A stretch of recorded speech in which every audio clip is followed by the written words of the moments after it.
मौजूद वामपंथी दल के नेतागण, पैलेस्टाइन के हमारे सम्मानीय एम्बेसडर और इस कन्वेंशन में उपस्थित साथियों, बहुत इतिहास की बात भी हम लोगों ने चर्चा की। मैं बिल्कुल जो इस समय हो रहा है उस पर ही कुछ बातें आपके बीच में रखना चाहता हूँ। 7 अक्टूबर से 7 नवंबर, 1 महीना और लगातार जनसंहार चल रहा है। जब हम कहते हैं कि जनसंहार, हमारे सामने किसी एक घटना की तस्वीर आती है, जालियांवाला बाग जनसंहार। बिहार में जाए तो बात है बथानी, ऐसे कुछ जनसंहार। लेकिन 1 महीने से लगातार जनसंहार चले, अस्पताल पर चले, राहत शिविर पर चले, घरों पर चले, बच्चे मारे जाए, महिलाएं मारे जाए, डॉक्टर मारे जाए, पत्रकार मारे जाए, तो उस जनसंहार, शायद हमारे देश में हमको गुलामी के इतिहास तो है, लेकिन वैसे जनसंहार आमतौर पर इसका आपके सामने उदाहरण नहीं मिलता। वैसा जनसंहार चल रहा है गाजा पट्टी में।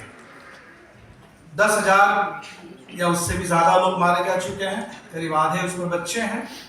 ये सारे आंकड़े हमारे बीच में हैं। ऐसा नहीं कि इसको लेकर के यूएनओ में चर्चा नहीं हो रही। सिक्योरिटी काउंसिल में 2 बार प्रस्ताव आया, और दूसरा जो प्रस्ताव आया उसको सिर्फ अमेरिका ने विटो दिया। अमेरिका के विटो के चलते वो प्रस्ताव फेल हो गया यूएन सिक्योरिटी काउंसिल में। जो यूएन जनरल असेंबली है, जहां सभी देशों को वोट डालने का हक है, इसमें जब प्रस्ताव आया, वो जो लिखा हुआ है कि ह्यूमैनिटेरियन ट्रूस, इस बात को समझ लीजिए, ये युद्ध विराम भी नहीं है, उससे कम। युद्ध विराम तो होता है कि युद्ध को रोक दो, ये जनसंहार को, हिंसा को रोक दो। ये है कि सीमित समय के लिए, सीमित इलाके में इसको नियंत्रित करो, इसको मानविकता के आधार पर कुछ समय के लिए इसको रोको। इस प्रस्ताव पर भी भारत सरकार ने इसका समर्थन करने से इनकार कर दिया। ऐसा नहीं कि पश्चिम के सारे देश अमेरिका के साथ हैं, फ्रांस आमतौर पर अमेरिका के साथ है, लेकिन इस पर्टिकुलर प्रस्ताव में फ्रांस ने भी इस शांति के पक्ष में, इस ह्यूमैनिटेरियन पॉज के पक्ष में उसने वोट दिया। और दुनिया के अगर हम सड़कों की बात करें, जनता की बात करें, तो हमारे सामने ये बहुत जबरदस्त तस्वीर इस समय है। हमें अफसोस है, शर्म है कि हिंदुस्तान में हम लोग कोई बड़ा जुलूस नहीं निकाल पा रहे हैं। हमारी स्थिति कुछ अलग है, लेकिन दुनिया में, पूरे यूरोप में, अमेरिका में, इजराइल के अंदर लाखों लाख लोग हर रोज वो शांति के लिए आवाज उठा रहे हैं। वो फिलिस्तीनी नहीं है, उनमें से हो सकता है बड़े जो 40-50% मुस्लिम होंगे, मुस्लिम भी नहीं है। पूरा दुनिया, यहूदी लोग, वो कह रहे हैं कि हमारे नाम पर ये कत्लेआम मत करो। हमने झेला है, हिटलर के जर्मनी में 60 लाख यहूदियों को इसी तरह जनसंहार करके गैस चेंबर में अलग अलग तरीके से उनको कत्ल कर दिया गया था। हम भुक्तभोगी रहे हैं, और इसीलिए हमारे नाम पर एक दूसरा जनसंहार ऐसा मत चलाओ, मत करो। ये यहूदी बोल रहे हैं अमेरिका के अंदर, इजराइल के अंदर, पूरी दुनिया में। नई पीढ़ी के नौजवान हम देख रहे हैं कि जिनको पहले पता नहीं रहता था कि क्या है फिलिस्तीन, क्या है, क्या होता है, लेकिन आज के सोशल मीडिया में बातें दुनिया भर में पहुंच रही हैं, लोग विरोध कर रहे हैं। इसलिए हमारे सामने सबसे बड़ा जो सवाल है कि हमें भारत के अंदर इस युद्ध के खिलाफ, क्योंकि ये युद्ध कौन चला रहा है? इजराइल, और इजराइल के पीछे अमेरिका। उनका तर्क क्या है? उनका तर्क है कि इजराइल को आत्मरक्षा करने का हक है, वो इसको आत्मरक्षा बता रहे हैं। उनका तर्क है कि हमास को मिटाना है। अब जरा सोच लीजिए, 7 अक्टूबर को जब हमास ने हमला किया इजराइल पर, इजराइल को कुछ पता नहीं था, कोई जानकारी नहीं थी, कुछ भी नहीं था। और अब उनको सारी जानकारी है, किस अस्पताल में हमास है, किस घर में हमास है, किस एम्बुलेंस में हमास है। तो हमास को मिटाने के नाम पर गाजा के आम लोगों को मिटाया जा रहा है। एक बार 7 अक्टूबर की घटना के तुरंत बाद इजराइल की ओर से एक बयान आया, अमेरिका को गोलबंद करते हुए, अमेरिका को बताते हुए कि हमारे साथ जो हुआ, इसको अगर अमेरिकी इतिहास के हिसाब से देखा जाए तो अमेरिका के ऊपर दूसरे विश्व युद्ध के दौर में जापान ने एक हमला किया था, इसको कहा जाता है पर्ल हार्बर अटैक। और कहने के लिए अमेरिका वाले कहते हैं कि वो जो हिरोशिमा और नागासाकी में जो परमाणु बम गिराया था, वो पर्ल हार्बर का बदला लिया गया। इजराइल ने कहा कि हमारे साथ एक साथ पर्ल हार्बर भी हुआ और जो 9/11 में हुआ है वो भी हुआ। ये दोनों का कॉम्बिनेशन है।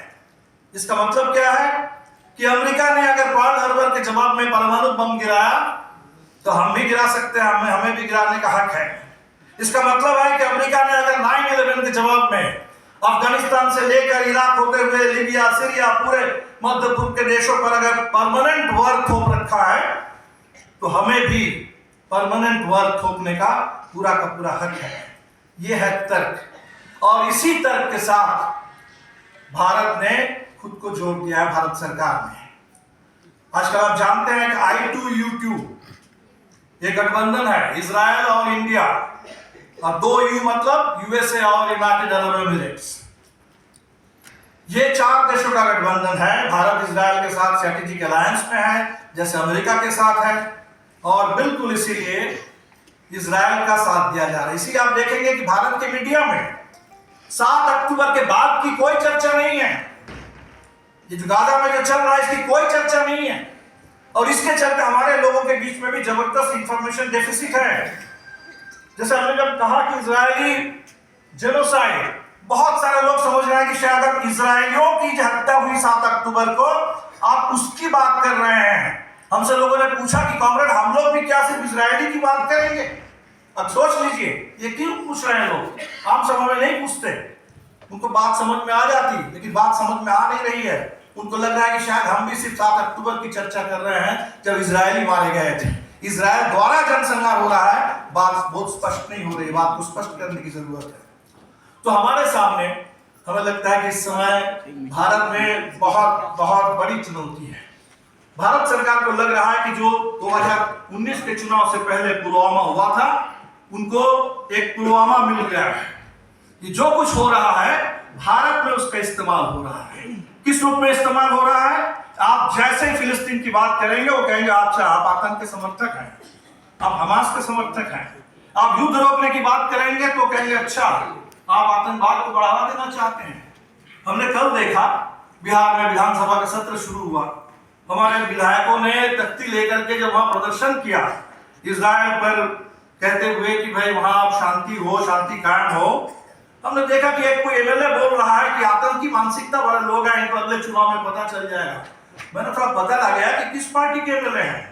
पता चला कि बीजेपी के एमएलए नहीं है, वो जेडीयू के एमएलए बोल रहे हैं। ये आतंकी मानसिकता वाले लोग हैं, इनको चुनाव में पता चल जाएगा कि हिंदुस्तान के लोग कहां खड़े हैं। इसलिए इस समय हमारे सामने जो भारत के अंदर जो सामुदायिक ध्रुवीकरण है हिंदू मुस्लिम के नाम पर, बिल्कुल सीधा उसी ध्रुवीकरण के साथ इस पूरे इतनी बड़ी घटना को जोड़ दिया गया। हमारे सामने बहुत बड़ी चुनौती आने वाली है। अभी इजराइल ने कहा जितने वर्क परमिट था पैलेस्टीनियंस को, जो पैलेस्टाइन के लोग जो इजराइल में काम करते थे, निर्माण मजदूर, निर्माण का काम करते थे, वो है उनके ऊपर जबरदस्त अत्याचार हो रहा है।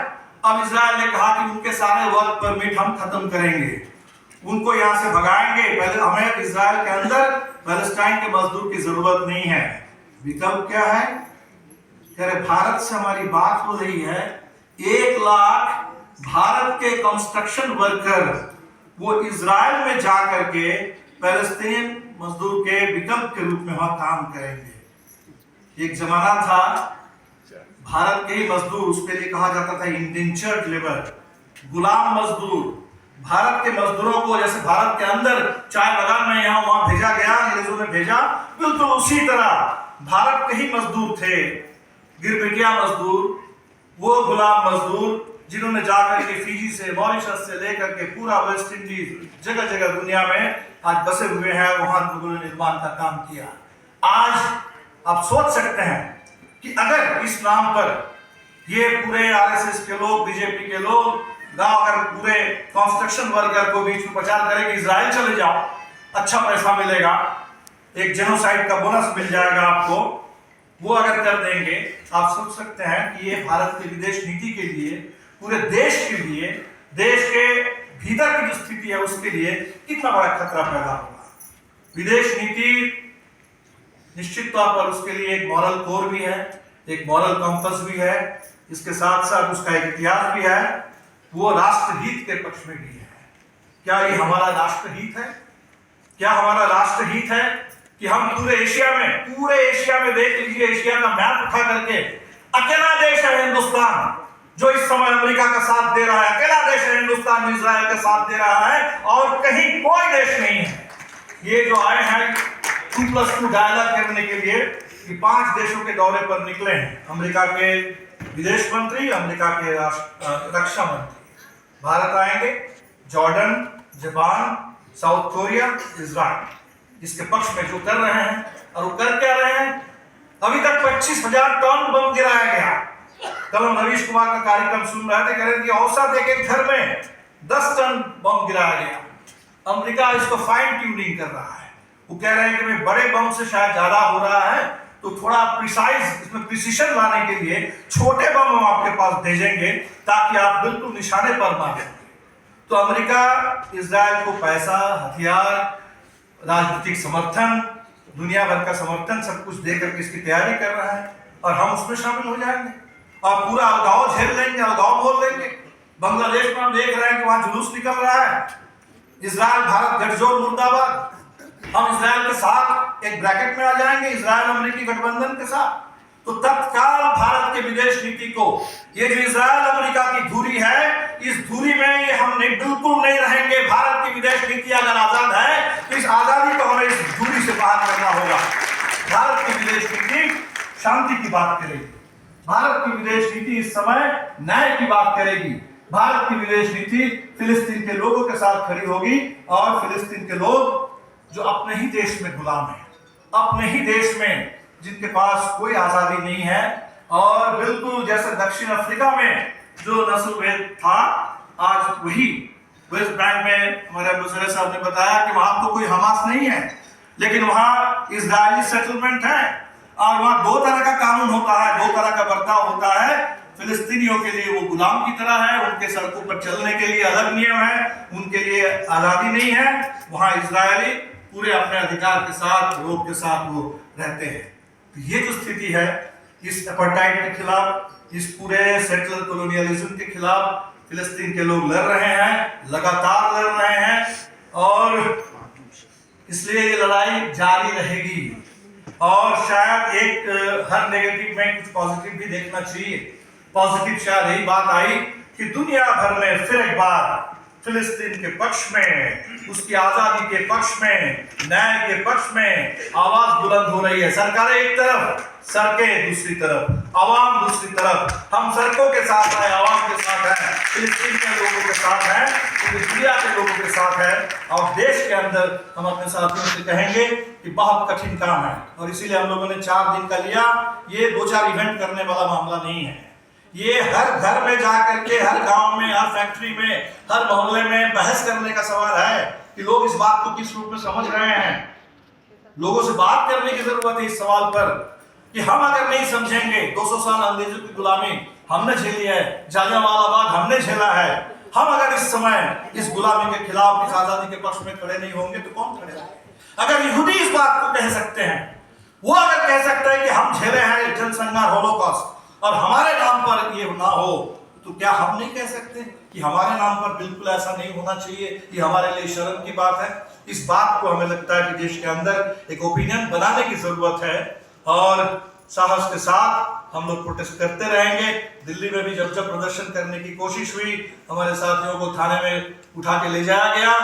और लेकिन एक बात देख लीजिए, जितना भी अमेरिका और इजराइल जो भी तर्क दे दे, दुनिया के किसी भी कोने में इजराइल के पक्ष में एक भी कहीं प्रदर्शन होते हुए आपको दिखाई नहीं देगा। जनता इजराइल के पक्ष में कहीं खड़े नहीं है। भारत के अंदर भी इनको ये हिम्मत नहीं है संघियों को कि इजराइल के पक्ष में कोई जुलूस निकाल दे। भले वो हमारे जो फिलिस्तीन के पक्ष में सॉलिडारिटी के लिए प्रदर्शन है उस पर रोक लगा रहे हैं, लेकिन हम लोगों को बिल्कुल तैयारी करनी चाहिए। और ये हमारे देश के लिए, देश के अंदर जो फांसीवाद से हमारी लड़ाई है, इस लड़ाई के लिए भी बिल्कुल जरूरी है कि हम फिलिस्तीन की आज़ादी के पक्ष में खड़े हो, उनके शांति के पक्ष में खड़े हो, उनके जनसंहार को तत्काल रोकने के पक्ष में खड़े हो। इस मुहिम को तेज करने की जरूरत है। बहुत बहुत शुक्रिया। और एम्बेसडर साहब को मैं बिल्कुल बताना चाहता हूँ कि हम लोग भारत के लोग, पूरा हिंदुस्तान आपके बिल्कुल साथ हैं, हम लोग खड़े हैं।